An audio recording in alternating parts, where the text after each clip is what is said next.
வணக்கம். இப்போ இந்த வீடியோ ப்ரெசன்டேஷனில் நம்ம குட்வில்ல கொடுக்குற ஈகோஸ்பைக் அப்படின்ற பை செல் சிக்னல் ஜென்ரேட் பண்ணுற இண்டிகேட்டரை MCX க்ரூட் ஆயில் மார்க்கெட்டில் எப்படி யூஸ் பண்ணலான்னு பார்க்கலாம்.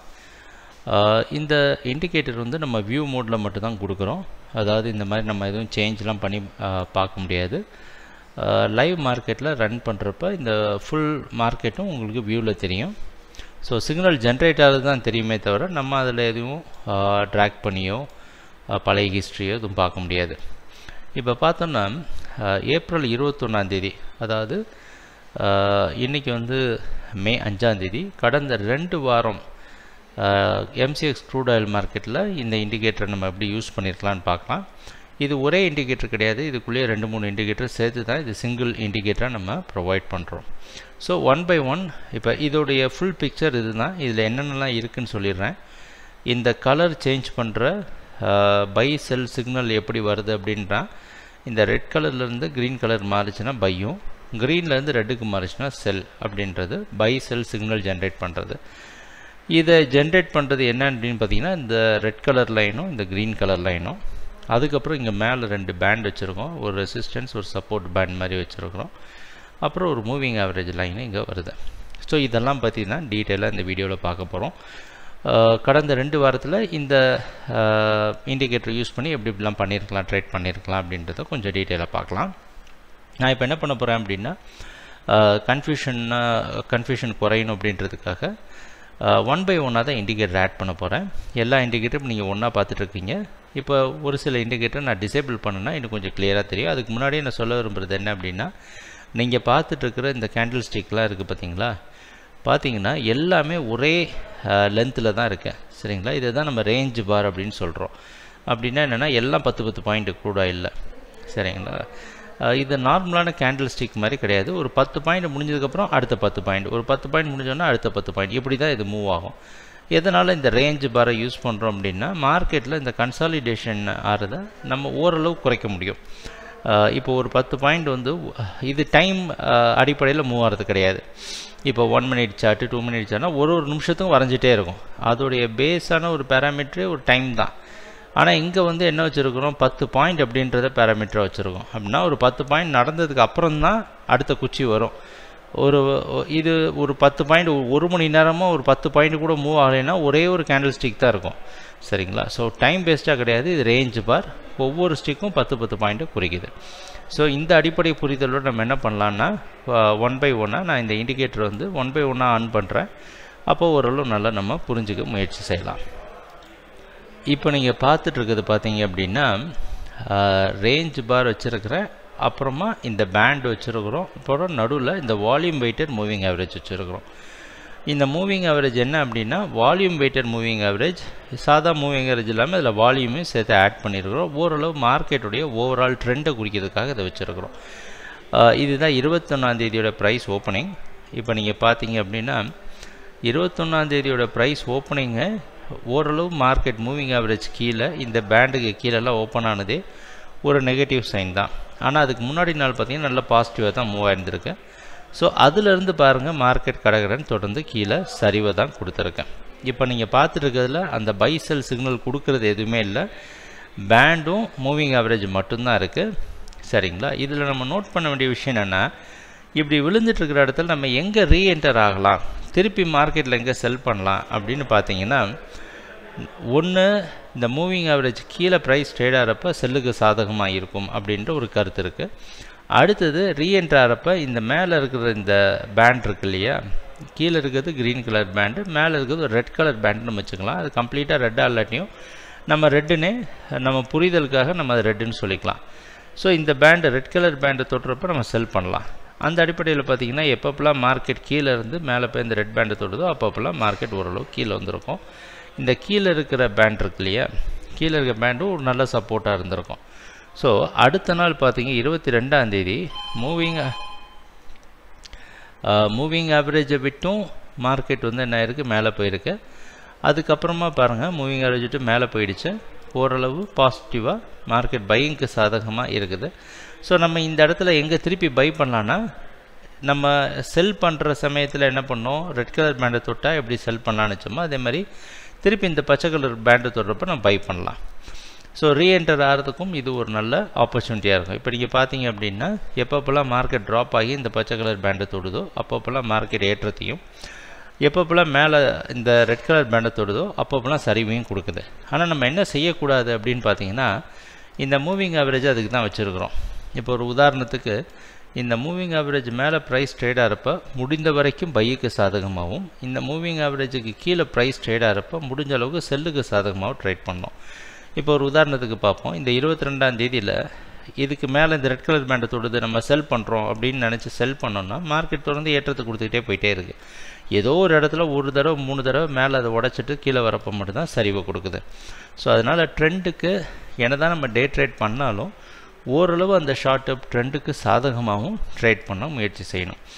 இதை வந்து 23ஆம் தேதி பாருங்கள்.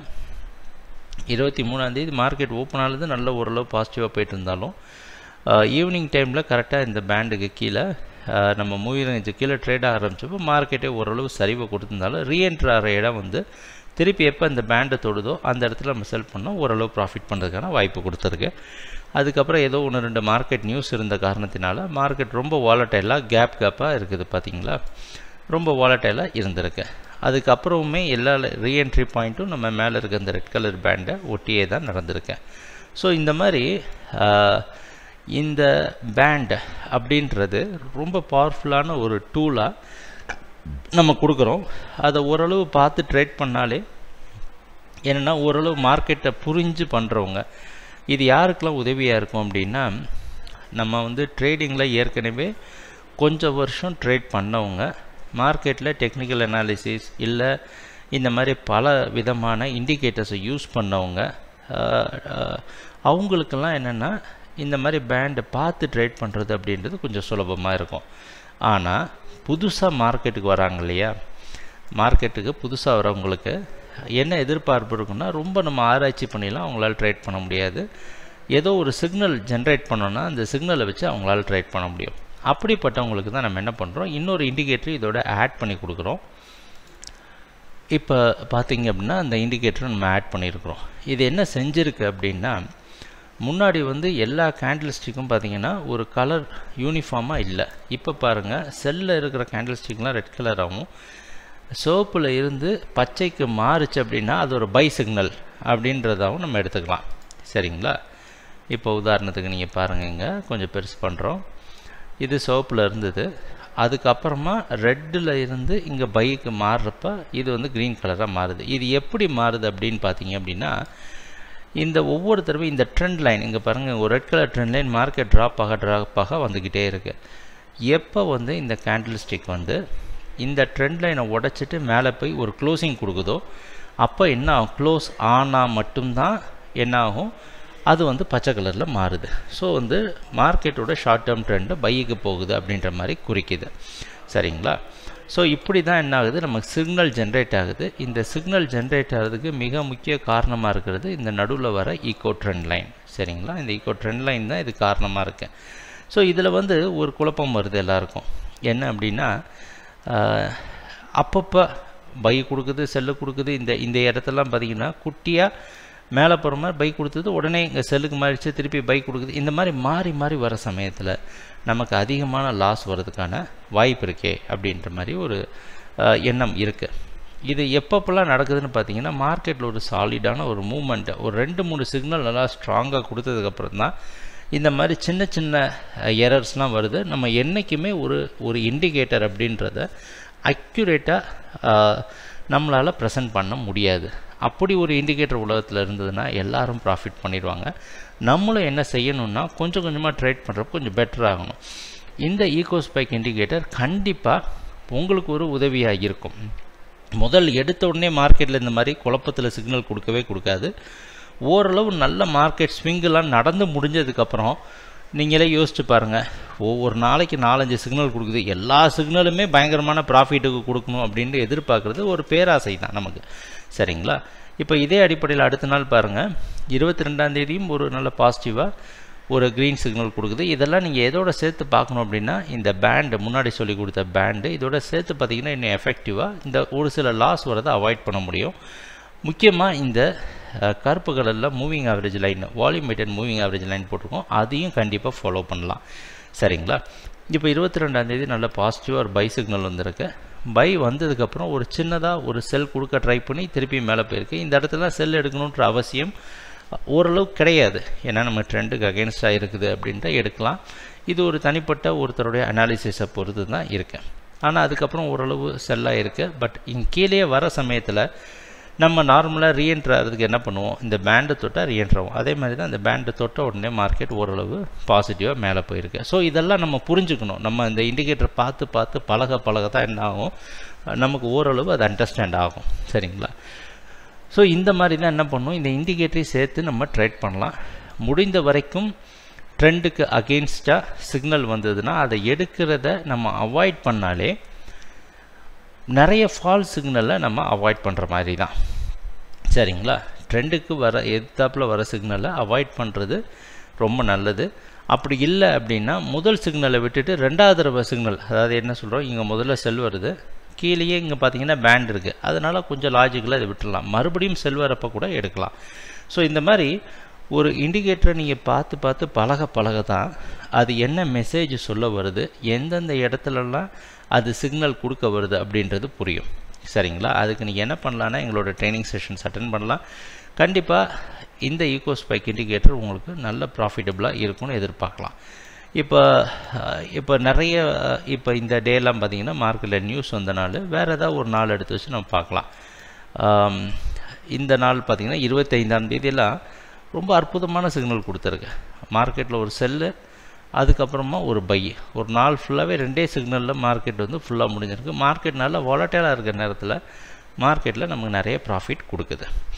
இது ஒரு விதமான ட்ரேட், அதாவது சிக்னல் அடிப்படையில் ட்ரேட் பண்ணுறது. இன்னொரு பரவலான ஒரு டவுட் எல்லாருக்கும் எங்கே வருது அப்படின்னா, இப்போ சிக்னல் அடிப்படையில் ட்ரேட் பண்ணுறப்ப ஒரு குச்சி 2 குச்சி விட்டுட்டு நம்ம எடுக்கலாமா, இல்லை எப்படி ட்ரேட் பண்ணுறது அப்படின்ட்டு. நம்ம என்ன செய்யணும் அப்படின்னா, முதல் ஸ்டிக்கு வந்து கலர் மாறின உடனேயே அடுத்த ஸ்டிக் ஜென்ரேட் ஆகிறப்பவே சிக்னல் எடுக்கிறது நல்லது. அப்போ தான் நம்ம ஸ்டாப் லாஸ் கம்மியாக இருக்கும். ஸ்டாப் லாஸ் வந்து இதுக்கு என்னென்ன ரேஞ்சிலலாம் வச்சு ட்ரேட் பண்ணலாம் அப்படின்றது ஒவ்வொருத்தருடைய ஃபண்டு பொறுத்து தான் இருக்குது. இப்போ உதாரணத்துக்கு ஒரு 2 லட்ச ரூபா வச்சு ட்ரேட் பண்ணுறவங்களுக்கு ஒரே ஸ்டாப் லாஸும், ஒரு 10 லட்ச ரூபா வச்சு ட்ரேட் பண்ணுறவங்க 2 பேருக்குமே ஒரே மாதிரி ஸ்டாப் லாஸ் ஒர்க் அவுட் ஆகாது. அதனால் உங்களுடைய ஃபண்டு என்னென்ன இருக்கோ அதுக்கேற்ற மாதிரி தான் ஸ்டாப் லாஸ் வைக்கலாம். ஆனால் நார்மலான ஒரு ரூல் என்ன அப்படின்னா, எந்த ட்ரேடை நீங்கள் எடுத்தாலும் சரி முடிந்த வரைக்கும் சிக்னலுக்கு க்ளோஸ் ஆகிடுங்க. எடுத்துகிட்டு 1:1 ரேஷியோவாது மினிமம் வச்சுக்கோங்க. அதாவது நீங்கள் வந்து ஒரு 25 பாயிண்ட் ஸ்டாப் லாஸ் வச்சா 25 பாயிண்டாவது குறைந்தது டார்கெட் அச்சீவ் பண்ணணும். அப்படி நடக்காமல் வேறு எதை மாதிரியாக நம்ம ட்ரேட் பண்ணோன்னா கண்டிப்பாக நமக்கு லாஸ் வந்து அதிகமாக இருக்க வாய்ப்பு இருக்குது. அப்படி இல்லை அப்படின்னா என்ன பண்ணும், நம்ம எய்ம் பண்ணுறதே ஒரு 15 பாயிண்ட்டு தாங்க நம்ம எய்ம் பண்ணுறோம் அப்படின்னா என்ன செய்யணும் அப்படின்னா, நீங்கள் எந்த ப்ரைஸில் ஆர்டர் எக்ஸிக்யூட் ஆகுதோ அந்த ப்ரைஸ்லேருந்து 15 பாயிண்ட் ஸ்டாப் லாஸ் வச்சுருங்க. ஏன்னா இப்போ நீங்கள் பாருங்களேன், இந்த இண்டிகேட்டரை பார்த்தீங்கன்னா இது வந்து மொமெண்டம் அடிப்படையில் இண்டிகேஷன் கொடுக்குது. இப்போ இந்த நல்ல பாசிட்டிவாக போன சிக்னல்ஸ் எல்லாம் எடுத்துக்கோங்க. இப்போ இந்த இடத்துல எடுத்த சிக்னலாக இருக்கட்டும், இல்லை இங்கே போன சிக்னலாக இருக்கட்டும், பாசிட்டிவான சிக்னல் என்னென்னா போகிற வேகத்திலேருந்து அதுக்கப்புறம் கீழே வரதில்லை, ஓரளவு சாலிடாக மேலேயே போயிடுது. அப்படின்னா என்ன பண்ணணுன்னா, நம்ம மொமெண்டமை யூஸ் பண்ணி தான் நம்ம ட்ரேட் பண்ணுறோம். ஸோ நீங்கள் எங்கே என்ட்ரி எடுத்தாலும் குறைந்தது நீங்கள் எந்த அளவுக்கு டார்கெட் எதிர்பார்க்குறீங்களோ அதே அளவுக்கு ஸ்டாப் லாஸ் போடுறது நல்லது. ஏன்னா நம்ம இப்போ இந்த ஈகோ ஸ்பைக் இண்டிகேட்டரை பொறுத்த வரைக்கும் குறைந்தது ஒரு 70% பாசிட்டிவான சிக்னல் கொடுக்குது, 30% தான் ஃபெயிலியர் வருது. அப்போ 1:1 ரேஷியோவில் நம்ம ட்ரேட் பண்ணி பழகணுன்னா கண்டிப்பாக நமக்கு என்ன end of the day result வந்து பாசிட்டிவாக இருக்கிறதுக்கு வாய்ப்பு இருக்குது. அப்படி இல்லை அப்படின்னா சிக்னல் டு சிக்னல் ட்ரேட் பண்ணிங்கன்னா ப்ராஃபிட் ரன் பண்ண கற்றுக்கணும். அதாவது கம்மியான ப்ராஃபிட்டில் கட் பண்ணக்கூடாது. பச்சை கலர்லேருந்து சிவப்பு கலர் வர வரைக்கும் வெயிட் பண்ணலாம் அப்படின்னு வெயிட் பண்ணலாம். இல்லை ஓரளவு ஒரு 50 பாயிண்ட் 70 பாயிண்ட் 100 பாயிண்ட் டார்கெட் வந்துடுச்சு, ப்ராஃபிட் வந்திருக்கு அப்படின்றப்ப அந்த நிலைமையில் கூட கட் பண்ணலாம். ஸோ இந்த மாதிரி உங்கள் தேவைக்கு ஏற்ற மாதிரியும் உங்கள் கிட்ட இருக்கிற ட்ரேடிங் அக்கௌண்ட்டில் இருக்கிற பணத்துக்கு ஏற்ற மாதிரியும் நம்ம என்ன பண்ணலாம், இந்த ஈகோ ஸ்பைக் இண்டிகேட்டர் நம்ம யூஸ் பண்ணலாம். இதை வேறு விதமாகவும் நம்ம எப்படி யூஸ் பண்ணலாம், நம்ம நல்லா ட்ரேட் பண்ணிட்டு ஏற்கனவே நிறைய டெக்னிக்கல் டூல்ஸ்லாம் யூஸ் பண்ணுறவங்க இதை வந்து இன்னொரு ஆடட் ஒரு இண்டிகேட்டராக நீங்கள் யூஸ் பண்ணலாம். அதுக்கும் உங்களுக்கு நல்ல ஒரு பலன் கிடைக்கும். ஏதாவது டவுட் இருந்தால் என் கஸ்டமர் சப்போர்ட்டை நீங்கள் காண்டாக்ட் பண்ணுங்கள். இந்த வீடியோ ப்ரெசன்டேஷனை தொடர்ந்து பார்த்துட்டு வந்ததுக்கு மிக்க நன்றி, மகிழ்ச்சி, வணக்கம்.